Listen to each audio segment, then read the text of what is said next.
在高山之巅，岂能容忍脚下之人耀武扬威？我要把中原所有武功绝技都学到手，再把他们全部废掉。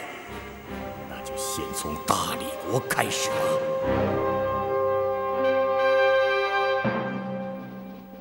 善哉善哉，吐蕃国师到了。你们练得如何呀？大师，虽然练得不甚纯熟，不过似乎可以迎敌了。很好，本因大师，请鸠摩智到三塔下面会面吧。是。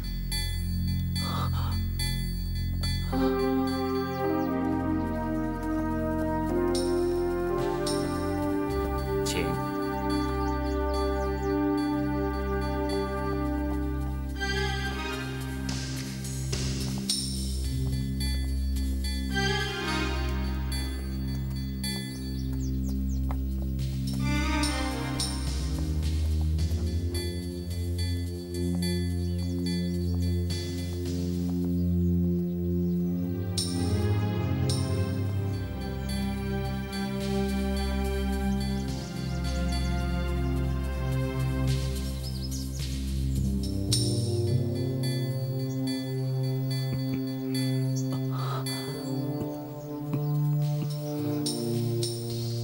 吐蕃国晚辈鸠摩智参见前辈大师。有常无常，双树枯荣，南北西东，非假非空。吐蕃国师博学精深，果然名不虚传。一见面便道破了我所藏枯禅的来历。国师远来，老衲未曾远迎，失礼了。国师请坐。佛曰：不生不灭，不垢不净。小僧根会鲁钝，未能参透爱憎生死。真没想到慕容先生那么早就去世了。小僧的信想必大师已阅，小僧的请求是否为难了贵寺？还望众位长老慈悲。你与慕容先生相交一场，即是姻缘，缘分极尽，何必强求？慕容先生当年论及天下剑法，将大理国天龙寺六脉神剑列为第一。还说平生未能得剑，是最大的憾事。不知当年慕容先生为何不亲自前来？慕容先生知道六脉神剑是贵寺镇刹之宝，不便借阅。大理段氏虽是皇族，但不忘江湖义气，仁惠爱民，责备苍生，因此他也不便偷盗强取。你和慕容先生既是生前好友，就应当遵循他的遗意，不便借阅，也不便强取。怪就怪小僧曾夸下海口，说过慕容先生既不便亲取，小僧代劳。大丈夫一言既出，生死无悔呀。小僧对慕容先生有此约定，绝技不能食言呐。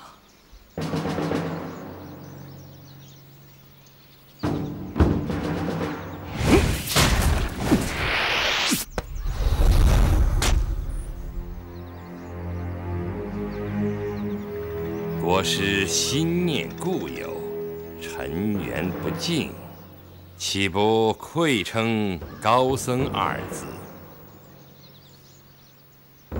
这3本书是阐述少林派72门绝技中的要旨、练法以及破解之道。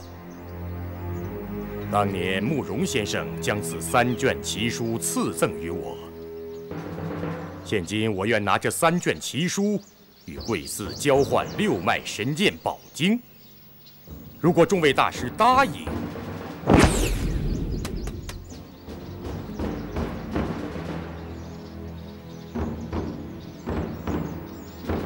小僧感激不尽。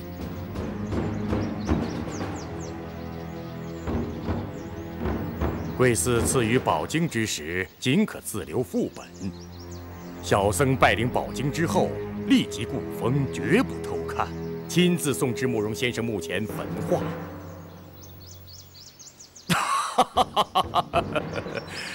看来小僧所言，众位大师还未相信。那我就以少林72门绝技中的一门指法，在各位面前献丑，以表示小僧的无限诚意。这一路指法叫拈花指。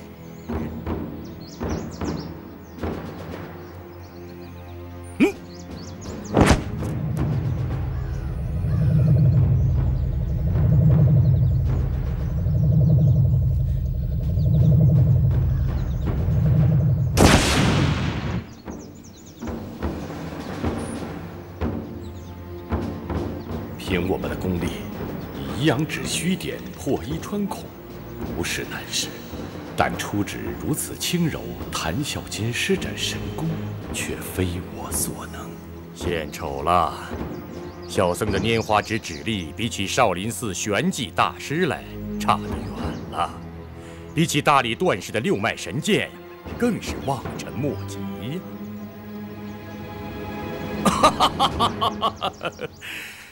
小僧狂妄，说一句不知天高地厚的话。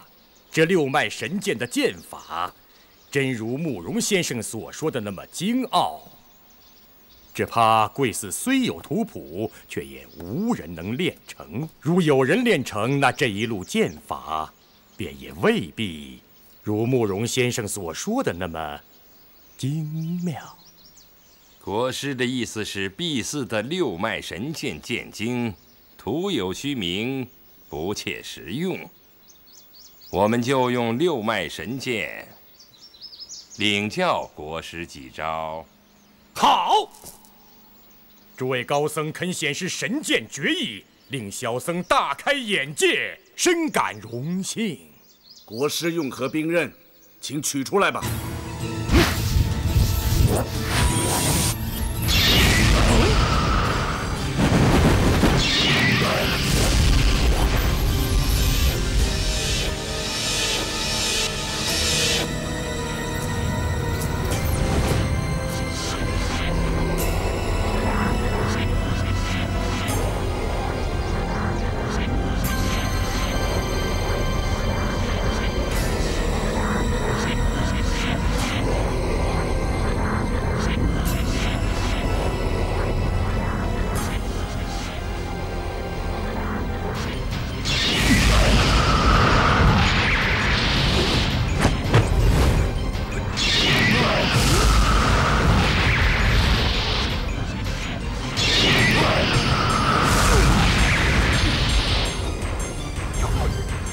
本相本承二位师弟，一起出手吧！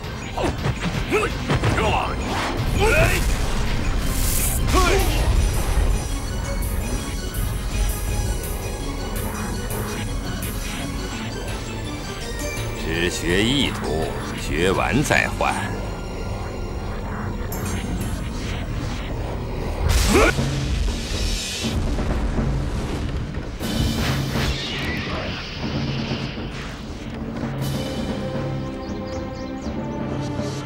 良机莫失，凝神观剑，自观自学，不为祖训。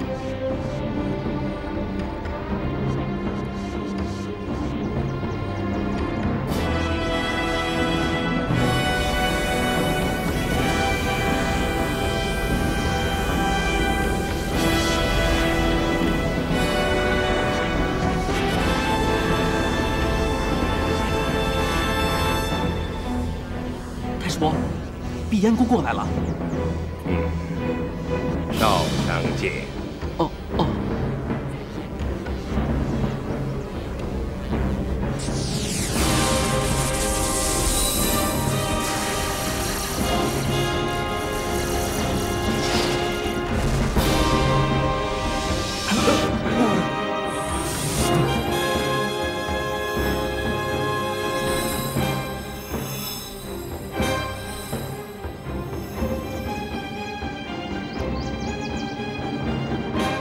慕容大师的禅功非同小可，小僧甚是佩服。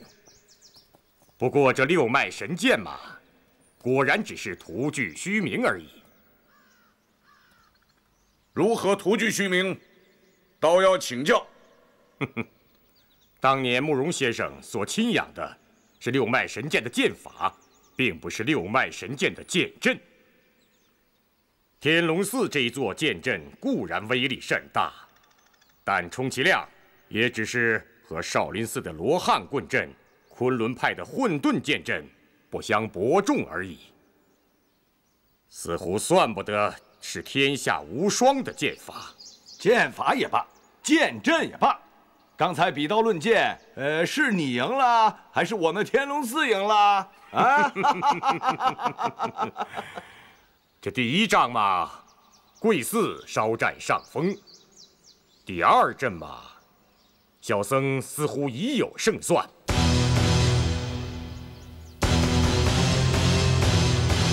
接招吧！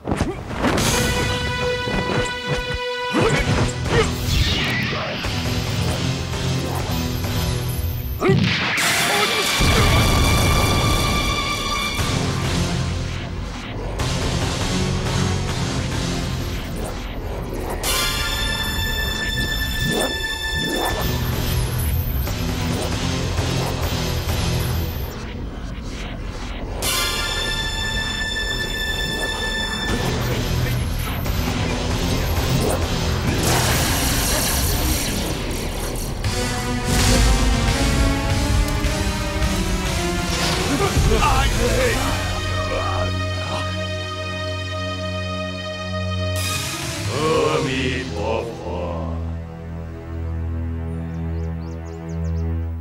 你毁了六脉神剑的剑谱，苦容大师何必如此冲动？小僧实在过意不去。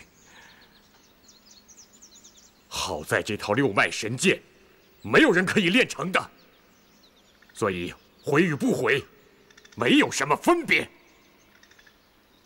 告辞了。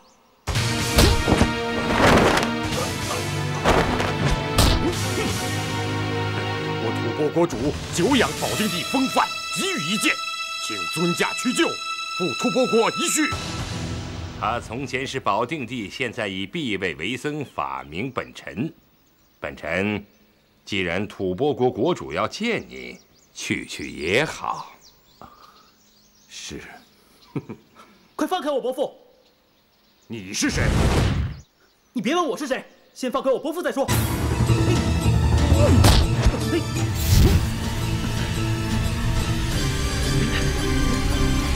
放开他！伯父。小僧一直以为大理段氏一专祖学，殊不知段家的后辈英贤却去结交星宿海的人，学化工大法。奇怪呀，奇怪呀！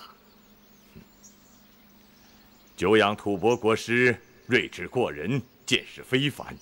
那星宿老怪善于暗算偷袭，卑鄙无耻。我段氏子弟怎么会跟他有什么关系？吐蕃国师，你远来是客，天龙寺以礼相待，你却胆敢冒犯我伯父。哼，我们不过瞧你是出家人，才处处容让，你却反而更加蛮横起来。出家人当中，哪有像国师这么不守清规的？高明，高明。告辞了。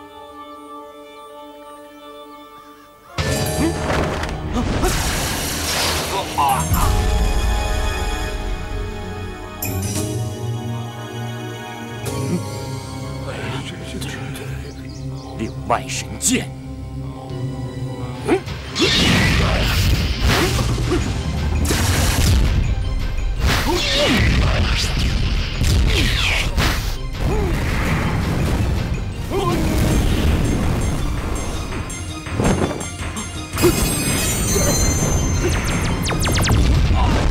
小心！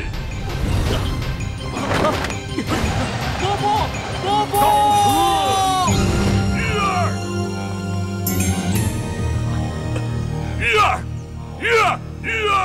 少年多磨难，未必是件坏事。阿弥陀佛。国师回来了，快上马，分两路走，快！是。去，走！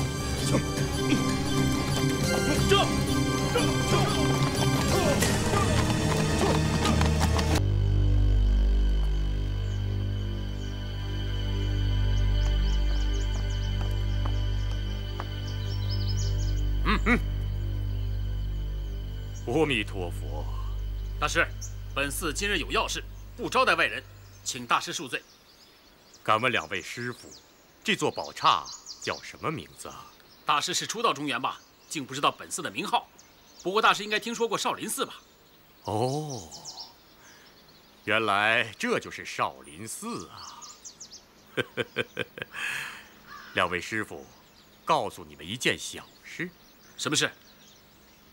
从今往后，天下恐怕就再没有人知道少林寺了。你这话什么意思？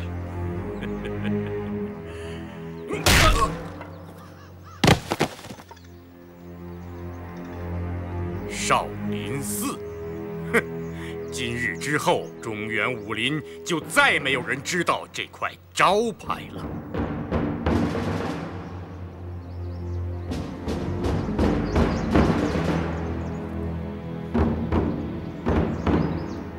天竺大德，中土高僧相聚少林，讲论武功，实乃盛事。不知小僧能不能做个不速之客，在旁恭临高见呢？高人驾临，必是不胜荣幸。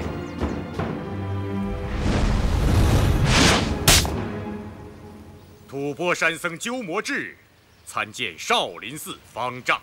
国师亲临少林，老衲有失远迎。本寺正在处理一些内部事务，还请国师先到迎宾殿稍后。小僧不才，但我远道而来，少林寺的内部事务任何时候都可以处理。小僧听说少林寺72门绝技，未必有人每一门都能精通。听国师的意思，当今世上还真有人精通必派的72门绝技，不错。那么，请问国师，你说的这位大英雄又是谁呢？大英雄几个字，实在是愧不敢当。你说的是你吗？正是贫僧。国师，你不是少林寺的人。这72绝技中的摩诃指、般若掌和大金刚拳从不外传，国师如何学得？小僧不敢口出狂言，还请玄生大师你指教。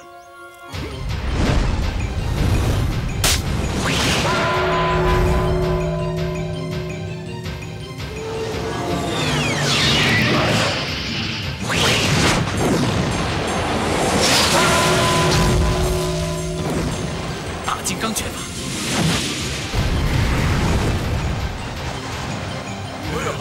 好厉害！哎呀！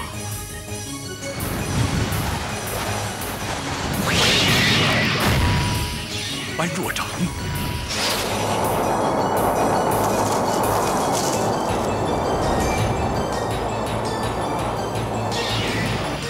三入地狱，这是摩诃指的招数。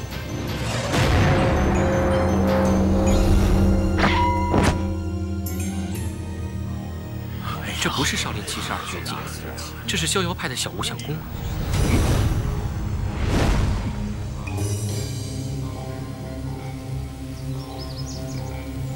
小僧练得不好，还请大师指点指点。国师过谦了。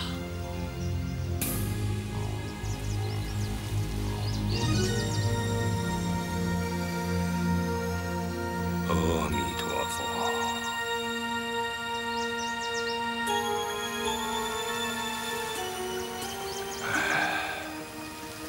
天外有天，人上有人。老衲数十年的苦学，与国师的武功比起来，实在是不值一提呀。善哉，善哉。方丈大师何必如此谦虚呢？只是我辈习艺不精，少林武功博大精深，我们还要勤加练习呀。阿弥陀佛，阿弥陀佛，阿弥陀佛。哼，一帮蠢和尚。王姑娘，王姑娘，王姑娘。师弟，你看那小子好像得了花痴，放在山上那么大的热闹不看，跑到路上找什么姑娘？嗨，人各有一好嘛。你喜欢凑热闹，人家喜欢姑娘嘛。我这算什么好热闹啊？看人家段王爷专程从大理赶过来，那才叫好热闹呢。玄慈方丈，少林72绝技不过如此。那这个“绝”字，是不是要改一改了？国师果然神奇，就不必要再咄咄逼人了吧？其实以小僧之见，少林寺不妨今日起就散了。各位高僧各奔前程，难道不比在这个浪得虚名的少林寺中混日子要好得多吗？国师想以一人之力灭我少林吗？不敢，不敢。小僧今天只是想见识见识中原武林的泰山北斗到底如何庄严宏伟。以小僧看来，少林寺还不如大理国的天龙寺。出家人没有争强好胜之念。国师说少林寺不如天龙寺也好，天龙寺不如少林寺也好。正所谓佛无南北，没有差别可言。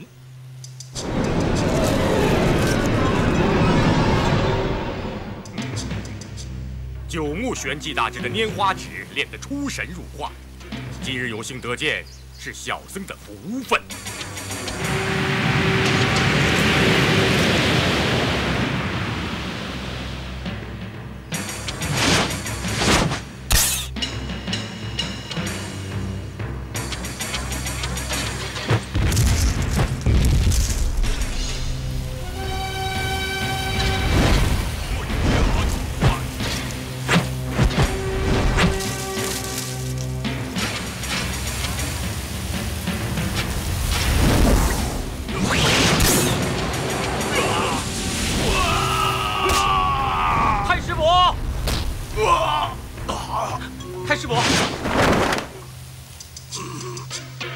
不要运气。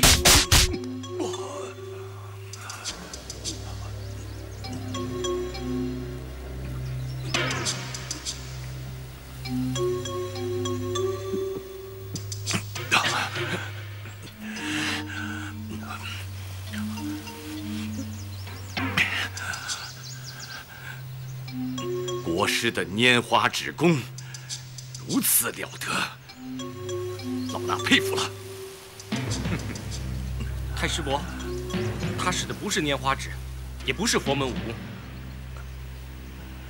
孩子，是拈花指功，是拈花指功。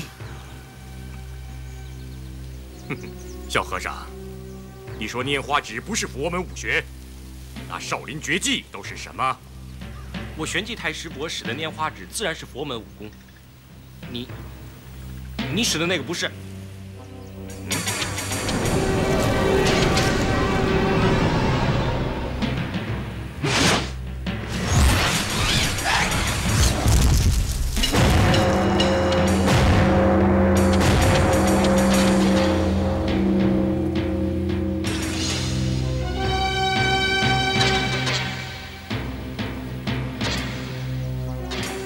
好功夫！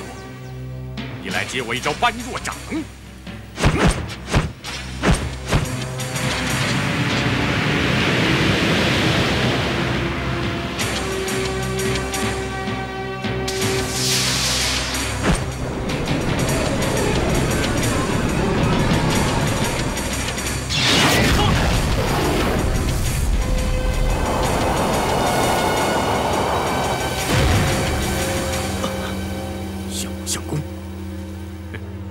长，我今天来到宝刹，是要领教少林武功的。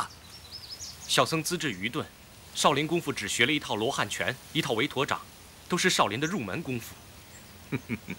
要是这样，你就退下吧。虚竹，虚竹，你是本派的第3代弟子，按说你没有资格和吐蕃国第1高手过招，但是国师万里远来，良机难得，你就用你的罗汉拳和围陀掌，请国师指点几招吧。是。国师，小僧得罪了。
服了吗？少林连环腿。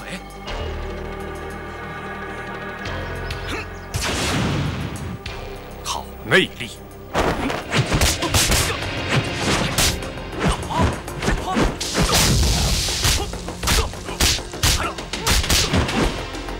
你怎么老用黑虎偷心这一招啊？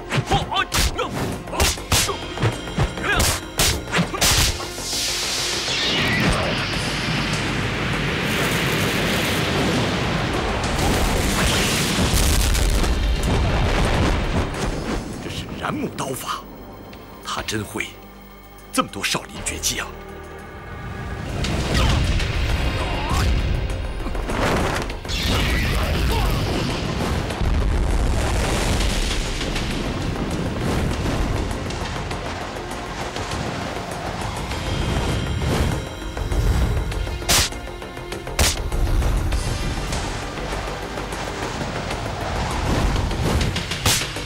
慧伦师兄，虚竹的功夫是跟谁学的？这是啊，这我也不知道。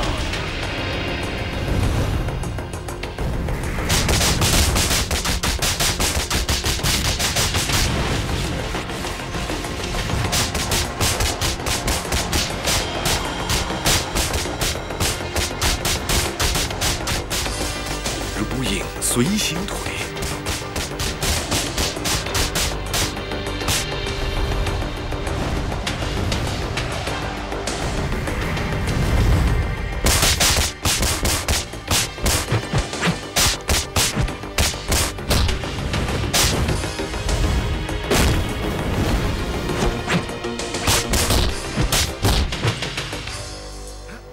龙爪功，对，正是少林72绝技中的龙爪功。国师，手下留情。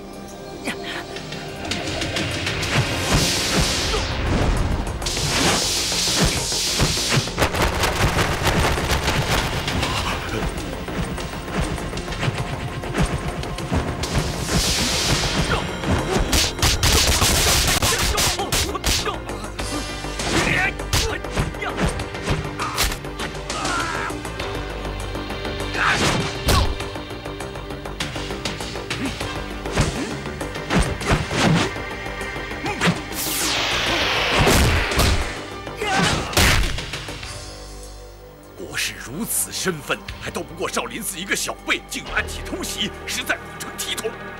把你的东西拿进来！不要杀他！是。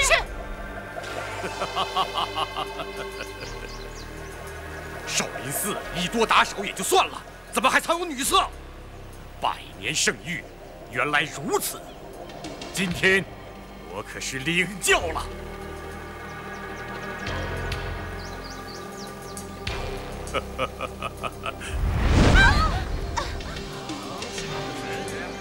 少林寺戒律森严，必会秉公处置。此事与国师无关。国师一路奔波劳碌，请先往客舍休息，待老衲查明真相。国师，请。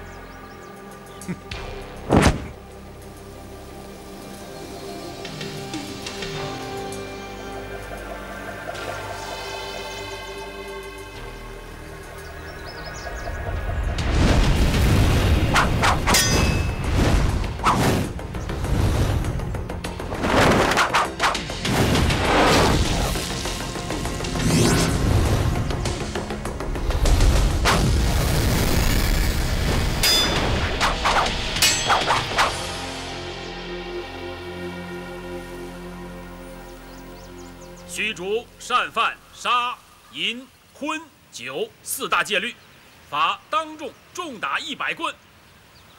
多谢太师叔慈悲，弟子虚竹愿受责罚。你擅自学旁门武功，从此以后你就不是少林弟子了。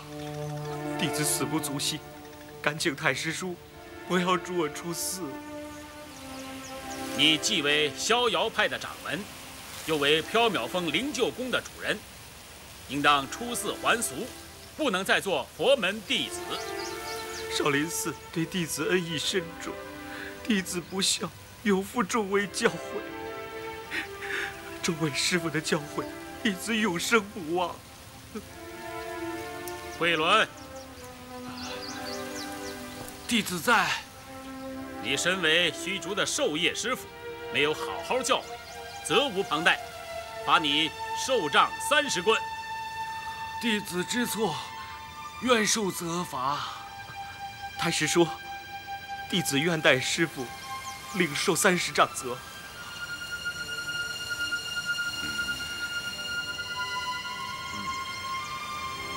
既然如此，虚竹受杖责130棍。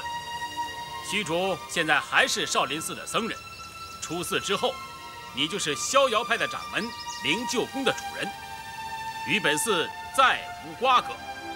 本寺上下须加礼敬。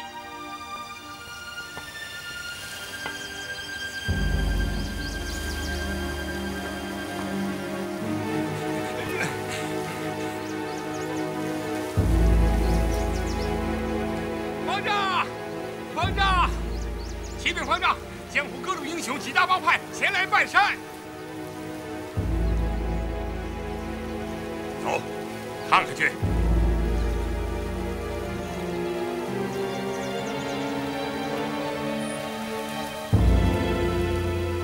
起来吧，虚竹，万法没有高下，在哪里修行都是一样的。从今以后，一定要记住诸恶莫作，众善众济。回僧房收拾收拾，下山去吧。是。弟子想受完杖责，再下山不迟。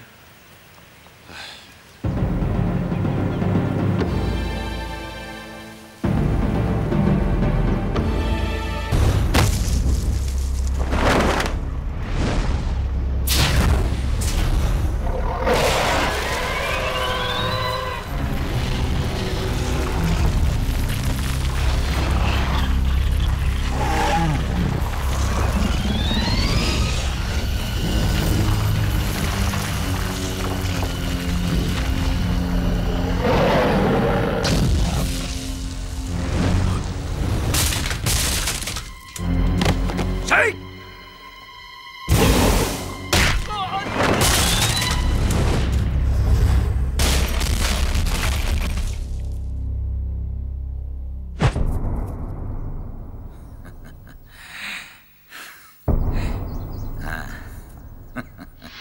萧元山，是你们父子俩一起上呢，还是我们二老单打独斗？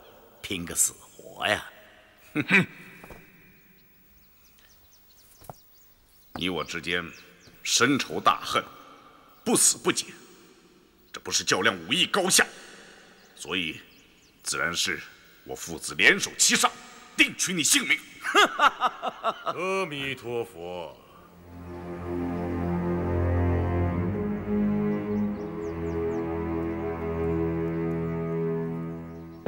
阿弥陀佛。慕容先生，当年听说先生西去，小僧十分悲痛。原来先生隐居不出，另有深意。今日相会，小僧很高兴。在下因家国之故装了回死，让大师挂念了。岂敢岂敢！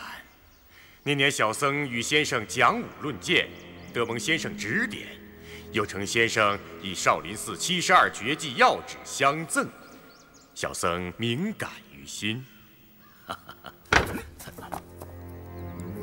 刚才大理的段公子与犬子相斗，是剑气纵横啊！天下第一剑之言，名不虚传嘛。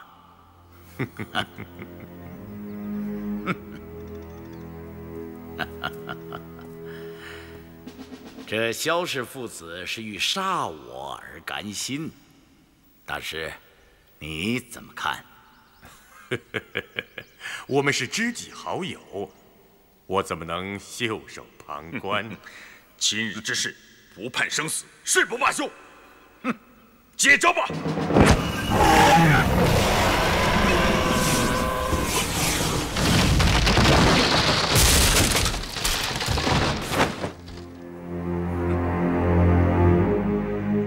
南慕容，北乔峰，果然名不虚传呢。小熊啊，我有一言，你听是不听？哼，任凭你花言巧语，休想叫我不报这杀妻之仇！我方3人敌你父子2人，哼，请问是谁多占胜面？哼，当然是你多占胜面。哼，萧氏父子英明盖世，生平怕过谁来？可是今天想要杀我，哼，却也难得很呐。不如我跟你做桩买卖，我让你来报仇，但你父子必须答应我一件事。你有什么诡计？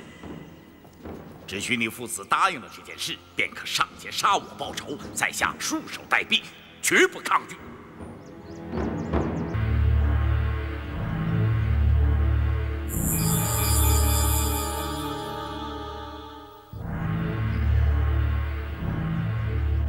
你将大燕皇帝的世袭谱表取出来，让萧老英雄过目。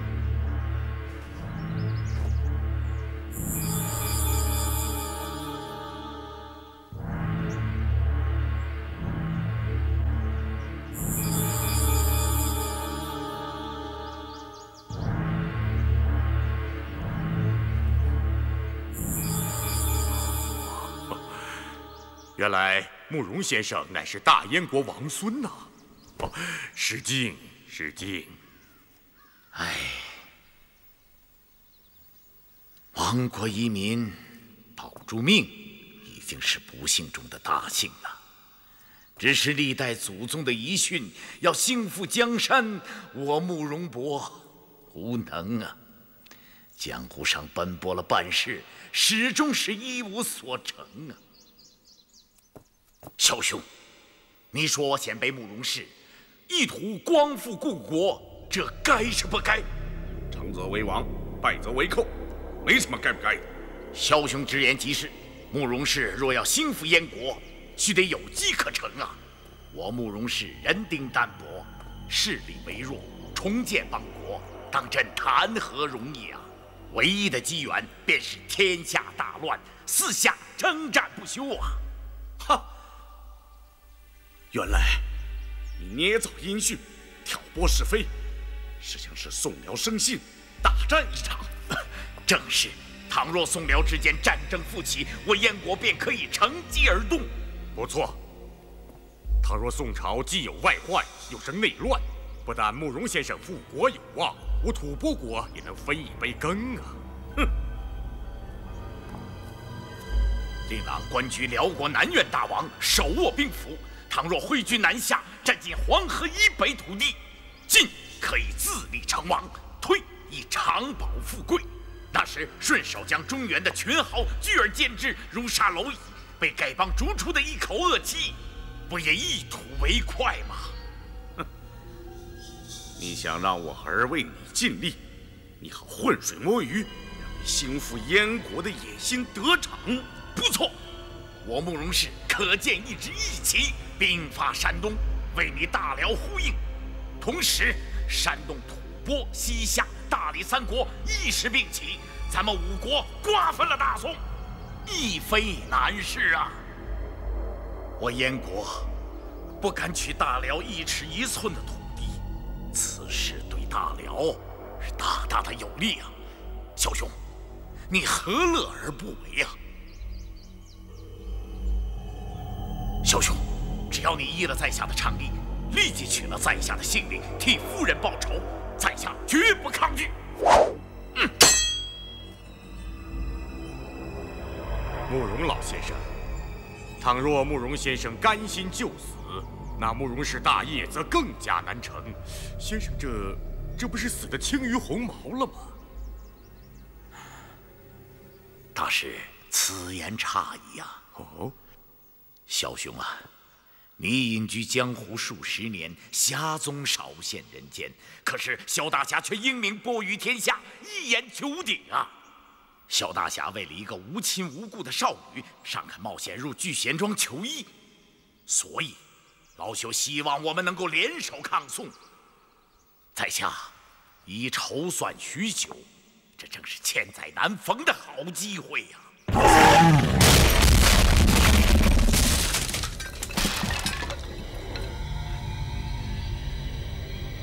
沙姆大仇，怎么能当做买卖来交易？这等肮脏之事，岂是我萧峰所为？此仇能报便报，如果今天杀不了你，就算我父子死在此地，也毫无所谓。素闻萧峰萧大侠才略盖世，实践非凡，不料今日一见，竟是个不明大义、屠城义气的勇夫。真可笑啊，可笑啊！萧峰是英雄豪杰也罢，凡夫俗子也罢，绝不会落入你的圈套，成为你手中杀人之刀。识君之路，忠君之事，你是大辽的重臣，却只记得父母私仇，不思尽忠报国，如何对得起大辽？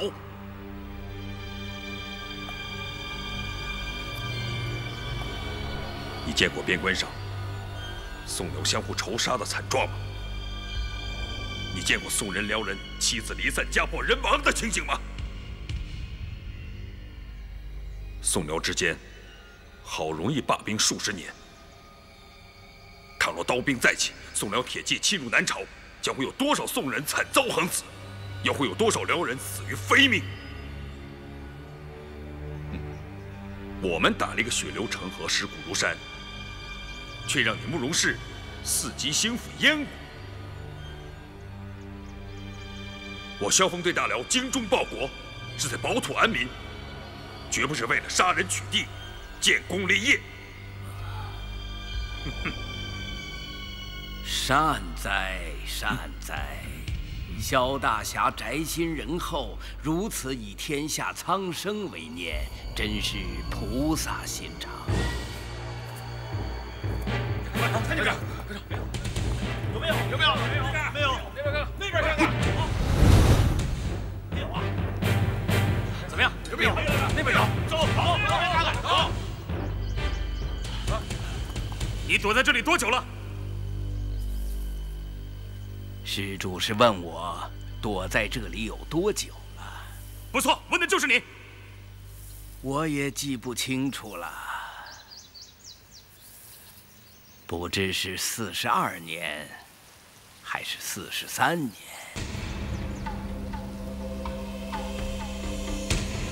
这位萧老居士第一次来偷看经书之时，我已经来了10多年了。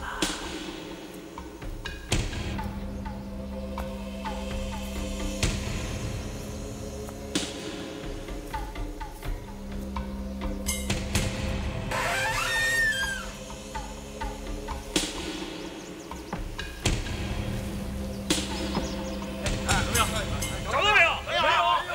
有没有？没有。你们呢？没有。继续找。是。好，继续找，继续找。快！后来慕容老居士也来了。哎，你来我去，将阁中的经书翻得乱七八糟，也不知道为了什么。我怎么从来没见过你？萧居士全神贯注于武学典籍之中，心无旁骛，自然瞧不见老僧。记得居士第一次来借阅的是一部无相节之谱，从那时候起，居士便入了魔道。可惜呀，可惜。你怎么知道的这么清楚？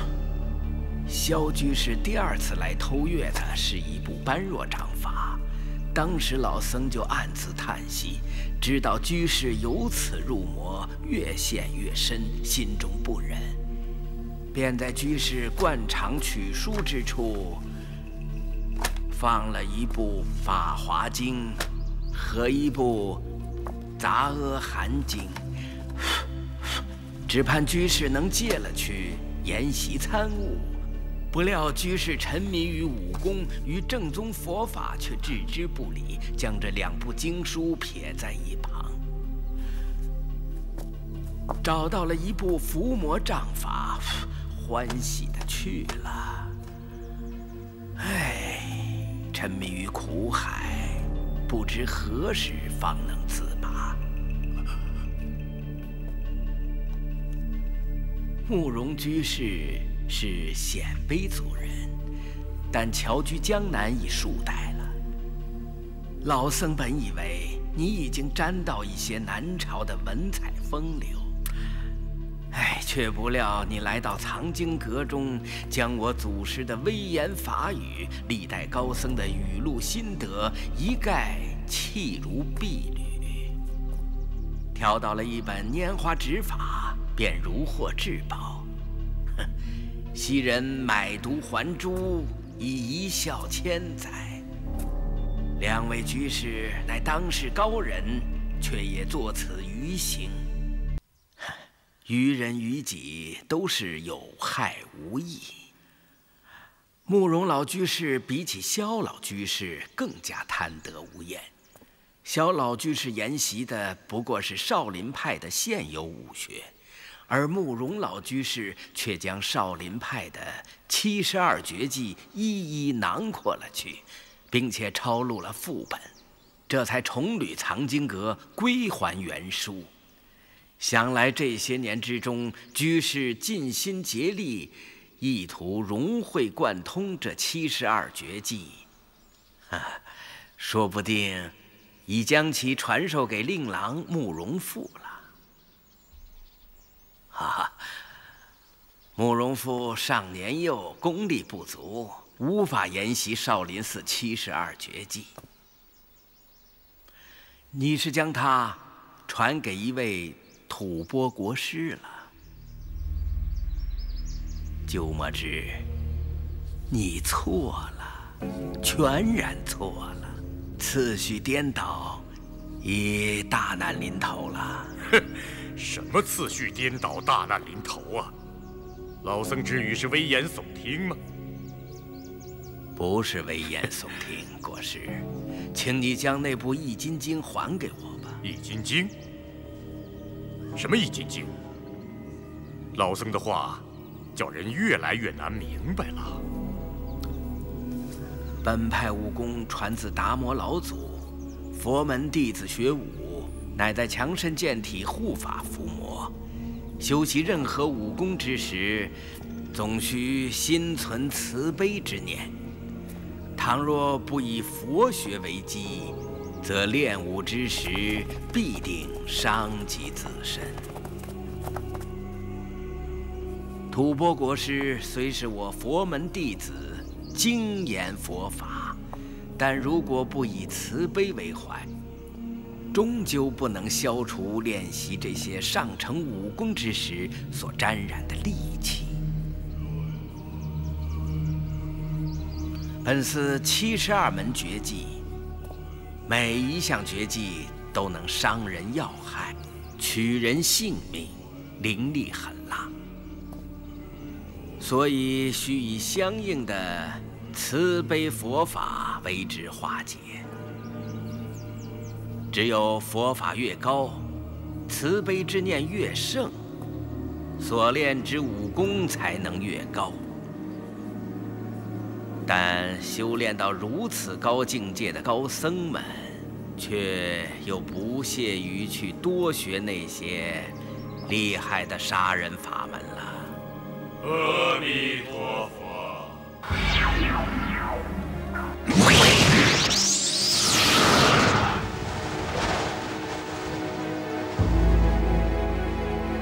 阿弥陀佛。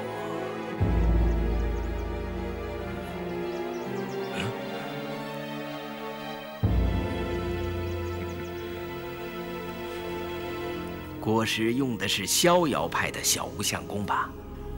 以此为根基，少林的72绝技倒皆可运使，只不过有些不伦不类，似是而非罢了。国师自称兼通毕派的72门绝技，难道就是这样的兼通法？国师身体里种种迹象，表明你练过逍遥派小无相功之后，又去强练本寺内功秘籍《易筋经》，所以我说你大难临头了。萧老居士，你近来小腹上梁门、太乙两穴，感到隐隐疼痛吧？神僧明鉴，正是这般的。你关元穴上的麻木不仁，近来更加严重了吧？啊，是。这痛楚，10年前只有小指般大，现在已经有碗口般大了。神僧，既然知道我爹的病根，还希望慈悲解救我。不必多礼。施主宅心仁厚，以天下苍生为念，不肯因私仇而伤及宋辽百姓，如此大仁大义。若有任何吩咐，老衲无有不从。施主请起。多谢神僧，多谢了。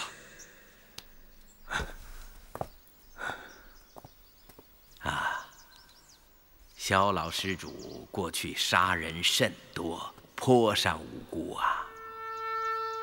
像乔三槐夫妇、玄苦大师，是不该杀的。老夫自知身受内伤，但年已6旬，独子也长大成人了，死对老夫来说没什么可怕的。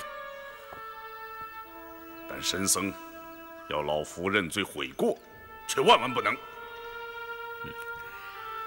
老衲不敢让老施主认错悔过。只是你的内伤是因练少林派武功而起，欲觅化解之道，必须从佛法中找寻。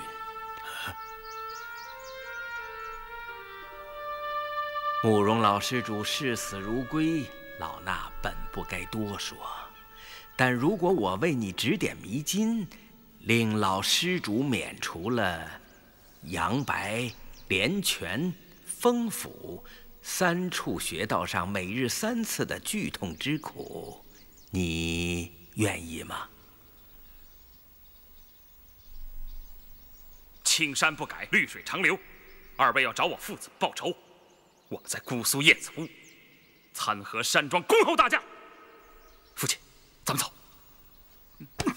年轻人，你竟然如此狠心，让令尊忍受着彻骨奇痛的煎熬吗？想走，没那么便宜吧？你父亲身患重病，大丈夫不屑趁人之危，放他一条生路不要紧。可你是没有病痛的，那我就领教小兄的高招。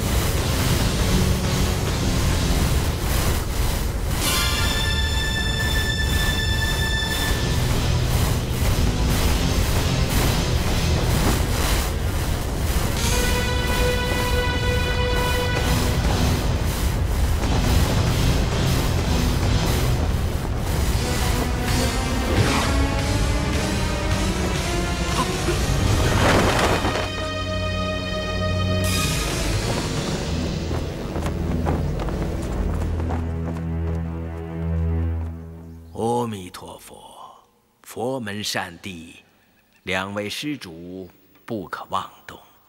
阿弥陀佛。小凤实在是个草莽匹夫，还请神僧恕罪啊！好说好说，老僧对萧施主好生敬佩，大英雄本色为萧峰，当之无愧。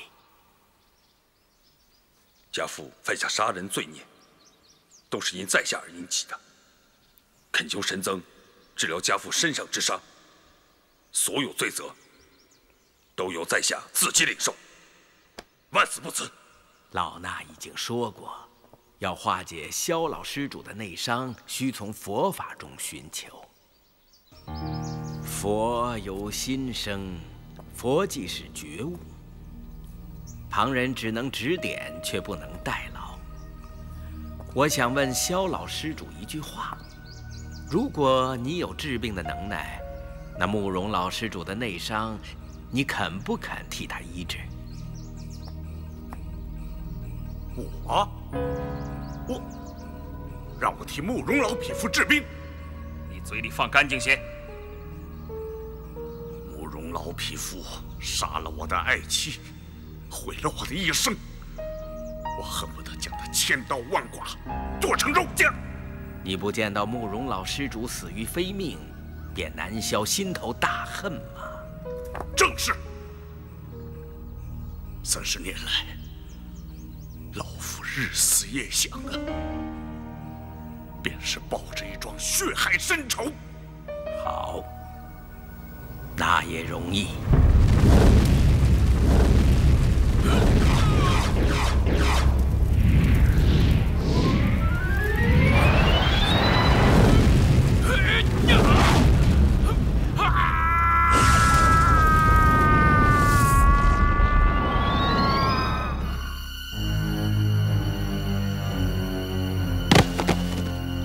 父亲，阿弥陀佛，阿弥陀佛。阿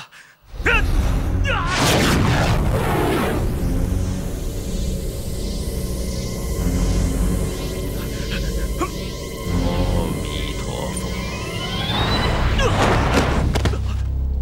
啊，父亲！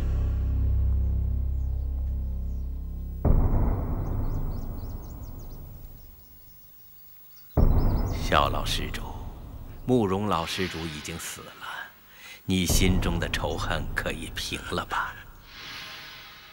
你想去哪儿，这就请吧。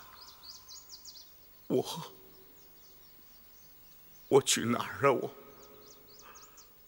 我早就没有家了。慕容老施主是我打死的，你未能亲手报此大仇，心有余憾，是不是？不是，即使你不杀死他，我也不想杀他了。善哉。可是这位慕容少侠伤痛父亲之死，要找你我报仇，却如何是好啊？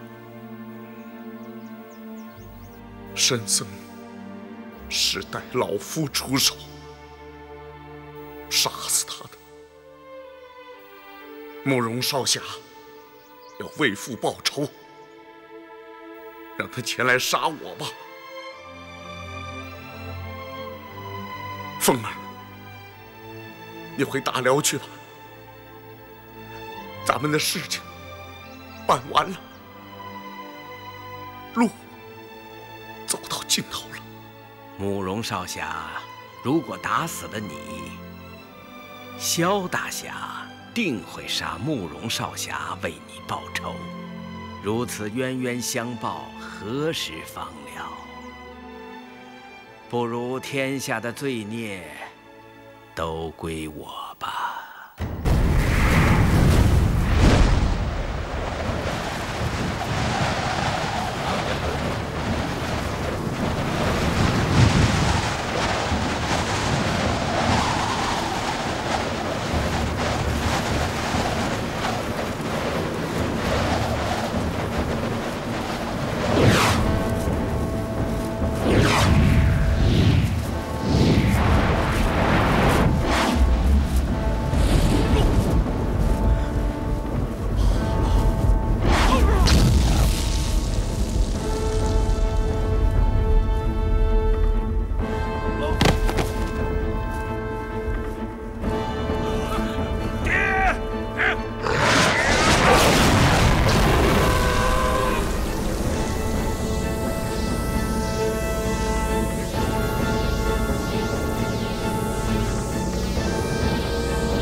君的功夫，降龙18掌，果然天下第一。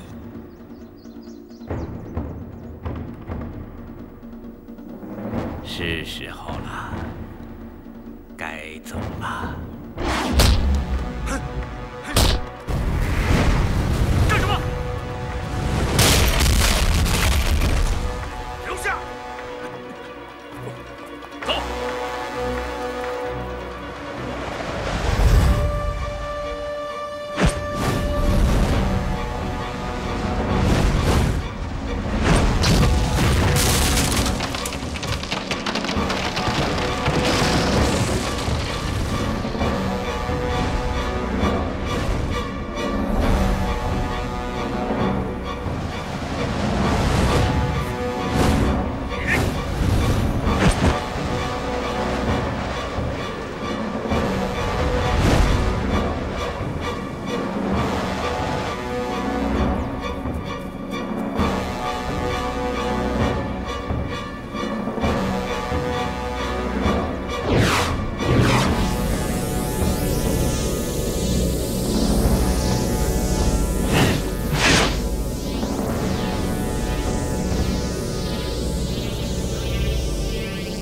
我提着他们跑一会儿，活动活动血脉。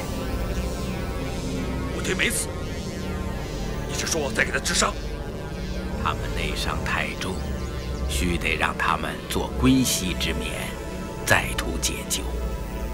天下哪有先将人打死，再给人治伤之法？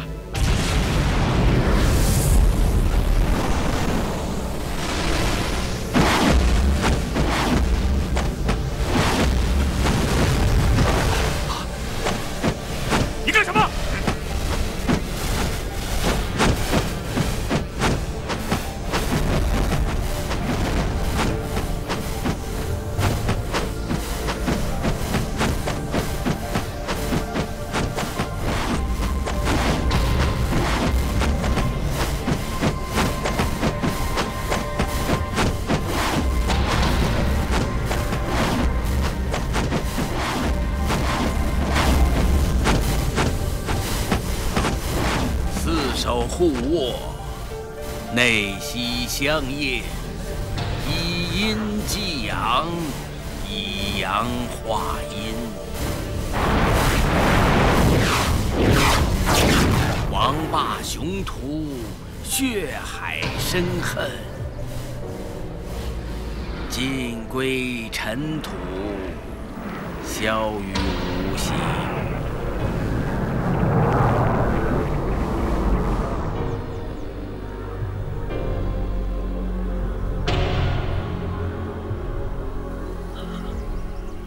起。多谢神僧相救。你二人由生到死，由死到生的走了一遍，心中可还有什么放不下？倘若适才就此死了，还有什么兴复大燕、报复七仇的念头吗？弟子空在少林寺偷了30年的武功，全是假的，没有半点佛门弟子的慈悲之心，恳请师父收录。你的杀妻之仇，不想报了？弟子平生杀人尚来，倘若被我所杀之人的亲人都来向我复仇索命，弟子死上100次，也不能回报。善哉。你呢？庶民如尘土，帝王亦如尘土。大言不复国是空，复国亦是空。大彻大悟，善哉善哉。求大师收为弟子，更加开导。师父，你们想出家为僧，须得求少林寺的大师们剃度。不过，老衲有几句话，不妨说给你们听听。谨听师父教诲。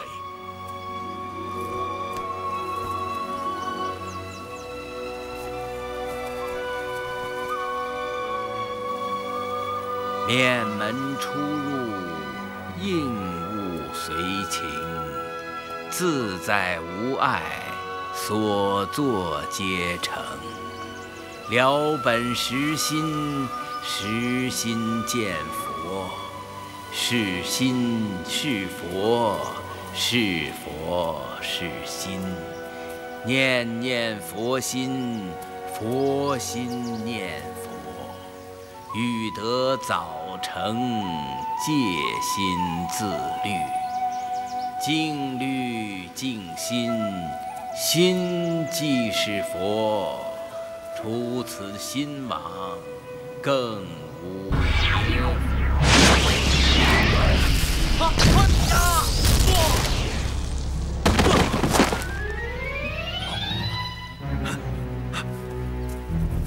三弟，段施主。三弟，三弟，阿弥陀佛。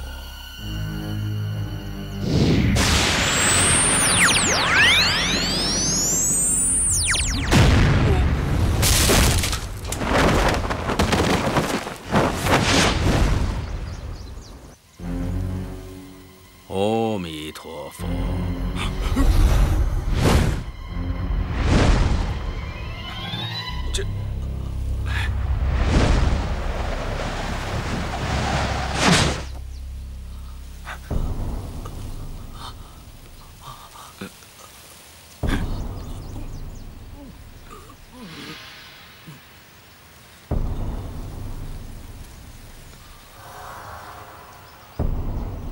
大师，我兄弟他这位公子的内力极其深厚，若非如此，那记火焰刀已经取了他的性命。现在已经基本无恙啊！不过要迅速找一个室内静卧。我倒有很好的去处，现在就带他去。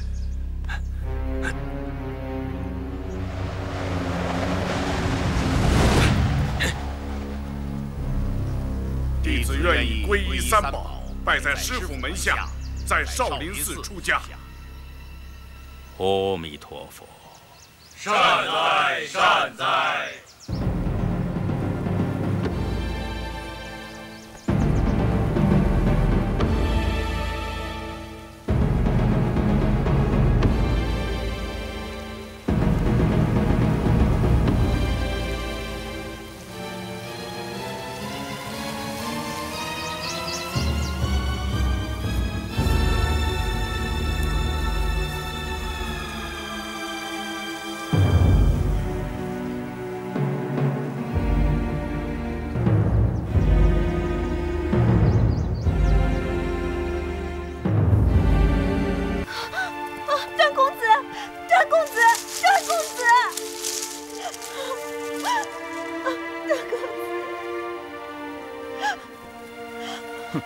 看来你果然对他一往情深呢。我对你怎么样，你心里清楚。可是你为什么要杀他？这人是我的大对头，你没听他说，他要尽心竭力阻碍我吗？他在少室山逼得我已经很没面子了，我当然不会放过他。少室山的事是个巧合啊，你知道他那点功夫是灵是不灵的，就这么轻描淡写的过去了？以后我在江湖上混，人人都在我背后指指点点，教我怎么做人。表哥，一时的胜负，你何必挂在心上呢？你既然这么关心他，嫁给他好了，跟着我干什么？表哥，我对你一片真心多少年了，你真的不知道吗？你对我一片真心，在太湖边的小磨坊里，你一个姓段的小子在草堆里干什么？那是我亲眼所见，还有假的吗？太湖边的小磨坊里，那个西夏武士，不错，是我假扮的李延宗。怪不得你现在知道不晚。表哥，好个小磨坊比喻！我到了之后，你们还在鬼鬼祟祟。你自己做了什么？你自己知道。我什么也没做。姓段的伸手摸你的脸，你为什么不躲？冤枉我！你冤枉我！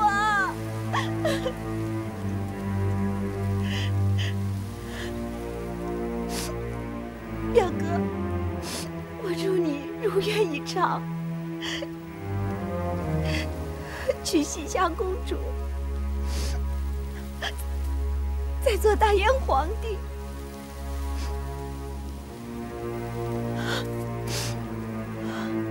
段公子对我一片痴心，我却从来不理他。这次他更是为我而死，我实在是对不起他。反正我也不想活了，不如和他死在一起，来报答他对我的一往情深。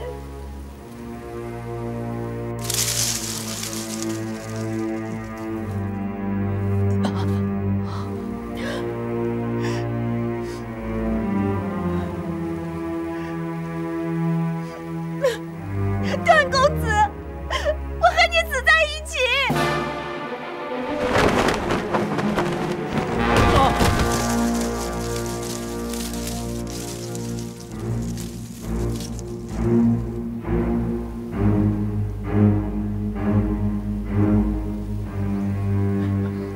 怎么样了？魅珠二剑已经去找了。哎，他们回来了。哎，快点，快点！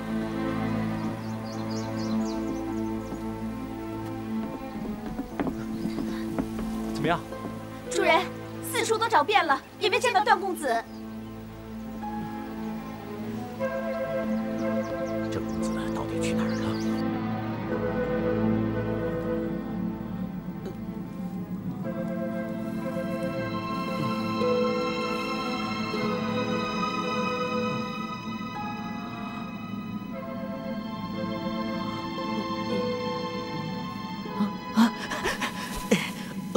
王姑娘，王姑娘，你也被你表哥扔下来了啊！王姑娘，你醒醒啊，王姑娘！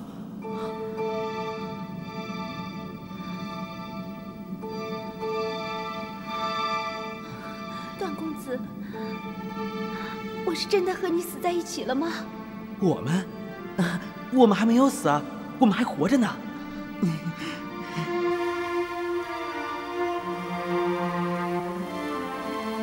假惺惺伪君子！你是什么东西，竟敢贬低我？明明是你逼王姑娘投井自尽，还假仁假义。我劝你最后把嘴闭上。慕容公子，我和令尊相交多年，互相钦佩。我总算得上是你的长辈吧？你现在这样和我说话，不太礼貌吧？哈哈。失礼失礼，晚辈请您恕罪。好，你既然自认晚辈，我看在你爹的份上，我就不和你计较了。不过我告诉你，我们吐蕃国王子既然想做驸马，我是必须帮他，别人谁也别想。九魔志，你别欺人太甚。看在我和令尊的交情上，我当然不会取你的性命，但我劝你快点离开西夏。要是我不走呢？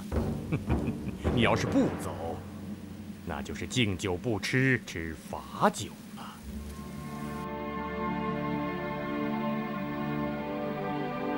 段公子，我以为你已经死了，但是没想到，幸好老天爷有眼。其实我也很喜欢你，但是我心里不能同时有2个人。现在好了，就让那个人去做他的皇帝梦吧。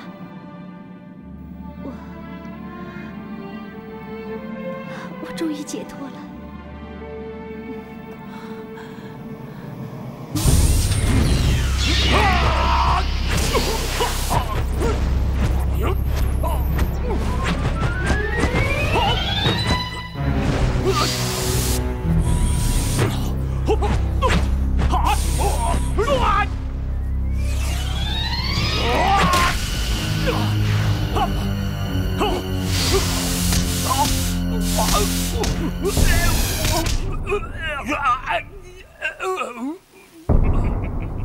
你走火入魔了，段公子，只要你不嫌弃我，不记恨我以前对你冷漠无情，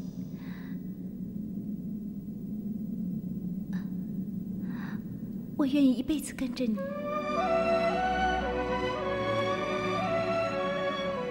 再也不离开你了。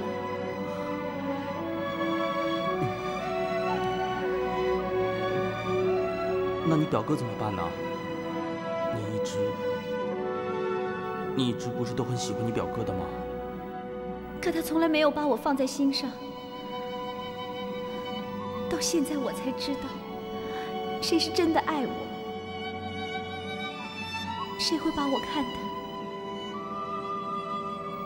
比他自己的生命还重要。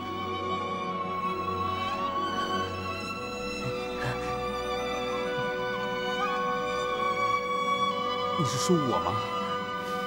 对，在我表哥的一生之中，除了想做大燕的皇帝，别的他什么都不关心，何况是我呢？那哪一天，你表哥突然不做皇帝了，又忽然对你好了，那你把我看成是什么样的人了？今天我就跟你定下3生之约，如果我3心2意，又怎么对得起你对我的一片深情啊？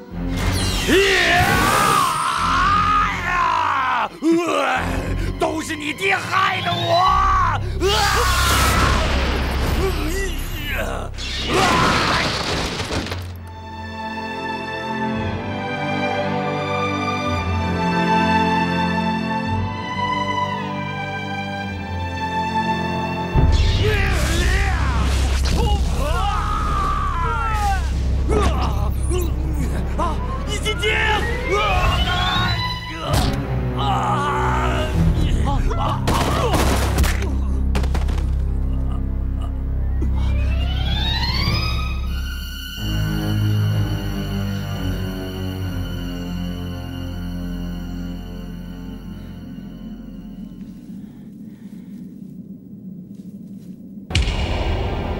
表哥，你来干什么？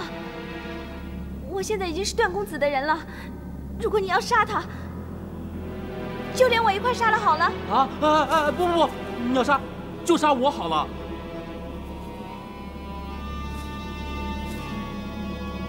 慕容公子，你去做你的西夏驸马，我不再劝阻你了。雨嫣现在已经是我的人了，你再也夺不走了。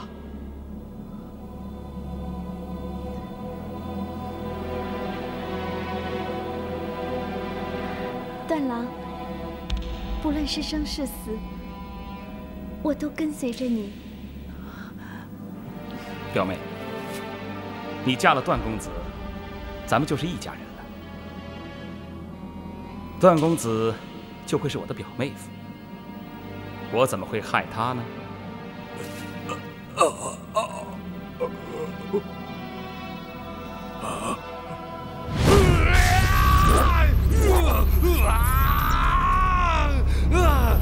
慕容复，是你爹害了我！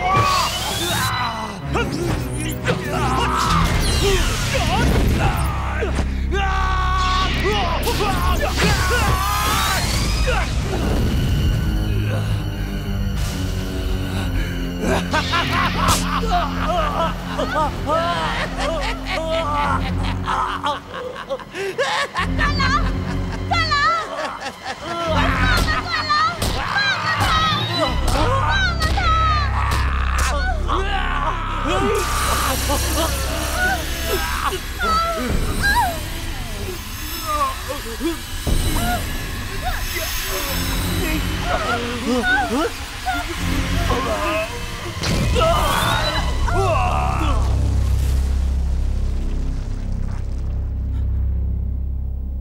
表妹，段公子，国师，同归于尽了。哼！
不是我杀的，难道是我表哥下的毒手？他为什么要这样狠心？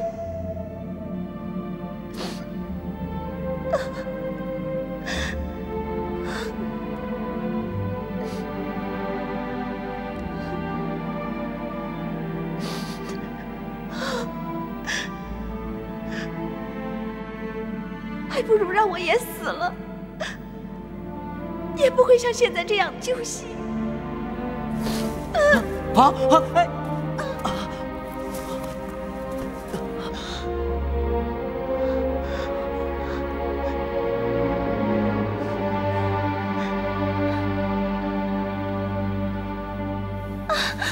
段郎，你没死。我哪能这么容易就死呢？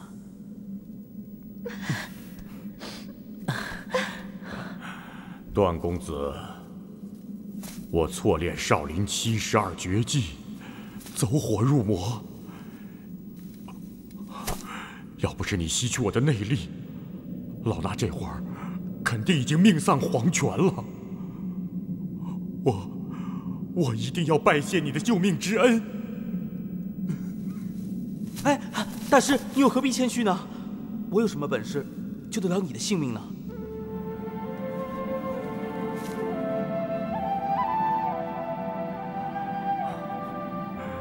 老衲虽然在佛门，可是好胜之心却比常人还厉害。今天这样的结局，其实30年前就已经埋下祸根了，死后一定会下地狱。是我自作自受啊！不过30年呐，30年的武功，30年的武功全废了。大师，你怎么这么说呢？大师，你现在不是都已经变好了吗？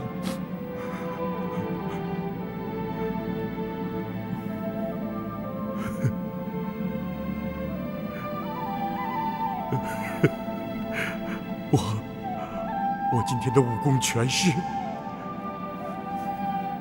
佛祖让我改邪归正，得以解脱的。是佛祖让我改邪归正，得以解脱的。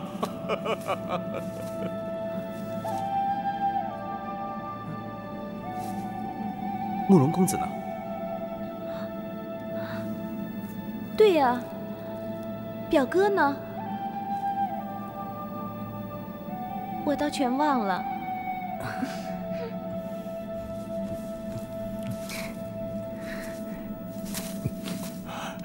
老大过去多有得罪，请你们多多原谅我。大师，要不是你把我抓到中原，我也不会认识王姑娘。我应该感激你才是啊。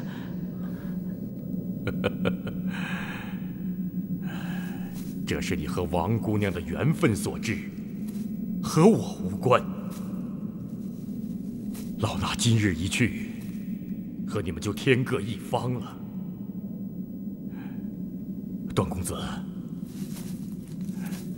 实在是麻烦你，请替我一定把这部《易筋经》还给少林寺，可以吗？段誉一定办到。那就多谢你了。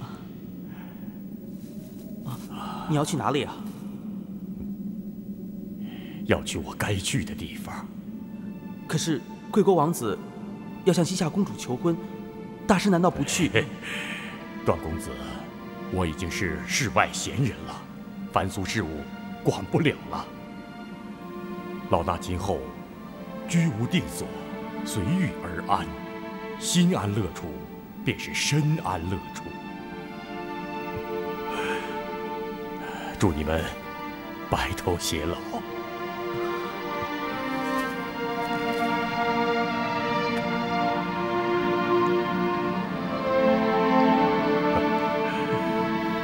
告辞了。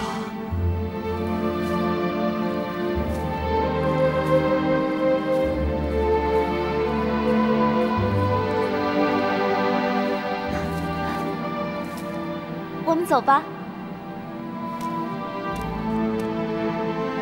我呢，现在还不想离开这里。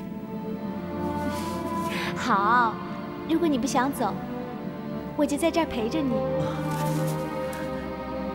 那我们就待在这里，再没人会打扰我们了。不过啊，我呢是不会让你待在这么脏的地方的。我们走吧。